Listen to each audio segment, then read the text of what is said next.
રાજકોટમાં સ્વામિનારાયણ સંપ્રદાયનું વધુ એક પુસ્તક વિવાદમાં આવ્યું છે. સ્વામીએ પુસ્તકમાં લખ્યું, દ્વારકામાં ભગવાન હવે ક્યાંથી હોય? ભગવાનના દર્શન કરવા હોય તો વળતા લાવો. સ્વામીના નિવેદનથી માલધારીઓમાં ભારે રોષ જોવા મળી રહ્યો છે. માલધારી સમાજના આગેવાનો બહુમાળી ચોકમાં એકઠા થયા છે. ભગવાન દ્વારકાધીશ વિશે ખરાબ ટિપ્પણીથી સ્વામિનારાયણના સ્વામી સામે આક્રોશ ભભૂક્યો છે. Story report by Sandeep Chavda, Rajkot.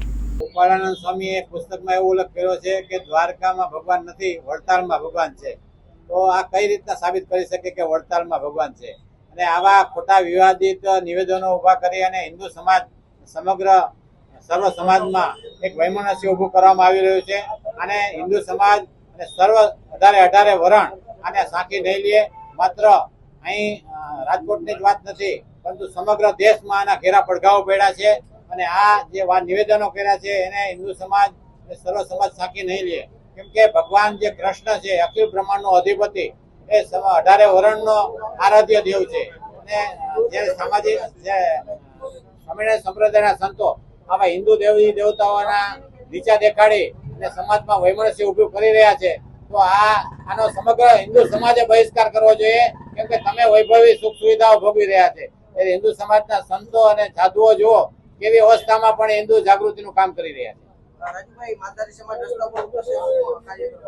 સમગ્ર દેશમાં આ જે ઘટનાને લઈને જે નિવેદન પુસ્તકમાં કરેલું છે એને લઈને સમગ્ર દેશમાં હિન્દુ સમાજ રસ્તા ઉપર ઉપડશે અને આક્રમક થશે. અને ખાસ કરીને જે પુસ્તકો કર્યા છે એના પુસ્તકોને તાત્કાલિક પાછા ખેંચી લેવામાં આવે અને સમગ્ર હિન્દુ સમાજની અને દ્વારકા જઈ અને આ ગોપાળાનંદ સ્વામી માફી માંગે. આ ધરતીના રચયિતા ભગવાન શ્રી કૃષ્ણ છે.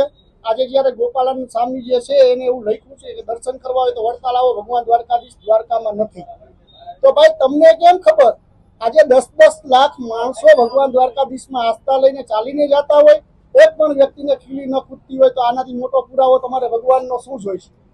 આજે જયારે સનાતન ધર્મની જયારે વાત આવતી હોય ત્યારે સનાતન ધર્મ માટે ભગવાન શ્રી કૃષ્ણ હોય, દ્વારકાધીશ હોય, બ્રહ્મા વિષ્ણુ મહેશ હોય, ગણપતિ દાદા હોય, હનુમાન દાદા હોય, છેલ્લે જલારામ બાપા હોય, આ લોકોએ એની બુકમાં લખવામાં કઈ બાકી નથી રાખ્યું. સર્વે લોકો જોઈ રહ્યા છે કે મંદિરોની અંદર તમારી ઓફિસો કેવી છે, તમે મંદિરોની અંદર શું કામ કરી રહ્યા છો. રહી વાત આવવાની વડતાલ, તો હું તમને કહું કે તમારે જો ભગવાન શ્રી કૃષ્ણ જોવો હોય તો આવો બાવળિયારી ધામમાં 2 દિવસ પહેલા જયારે ગોપીપુરા રાસ્તે હતો ત્યારે ચક્રાવત થઈને ભગવાન શ્રી કૃષ્ણએ હાજરી આપી હતી. 2 વર્ષ પહેલા જયારે ભરવાડ સમાજ દ્વારા 3000 એક દીકરીના લગ્ન કર્યા હતા, જ્યાં ભગવાન શ્રી કૃષ્ણએ લગ્ન કર્યા હતા દીકરીઓના, ત્યાં પણ ભગવાને હાજરી આપી હતી. 10 લાખથી પણ વધારે માણસો હતું, ત્યારે એક પણ વ્યક્તિને માથાનો કે પગનો દુખાવો નહોતો થયો. ત્યારે આવી ભગવાને પરચા પૂર્યા હોય ને આવી હાજરી આપી હોય, ત્યારે આવા જે બની બેઠેલા જેને કહી શકાય કે વાઘા પહેરીને નીકળી ગયા છે, અને આપણા હિન્દુ સનાતન ધર્મના જે સંતો મહંતો છે એને પણ તમારા માધ્યમથી રજૂઆત કરું છું કે આ લોકોનો જેમ પેલા આપણે હનુમાન દાદા વખતે બહિષ્કાર કર્યો, બહિષ્કાર કરો, જેથી કરીને આવનારા દિવસોની અંદર હવે કોઈ બીજા ભગવાન માટે આવું ન પડે. અને એ બુક એને હું તો એવું કહું છું કે ફાડી નાખવી જોઈએ ને બુકની અંદર આને દ્વારકાની અંદર આવીને માફી માંગવી જોઈએ. જેમ જલારામ બાપાની આવીને માફી માંગી તે રીતે માંગવી જોઈએ. અને રહી વાત બીજી કે કાળા કાચની ગાડીમાં આવીને માફી માંગી ભાગવું, તો તમે પેલા લખતા ન હોય તો આ તમારી એક સનાતન ધર્મને બદનામ કરવાની મોટામાં મોટું એક ષડયંત્ર હોય એવું લાગી રહ્યું છે.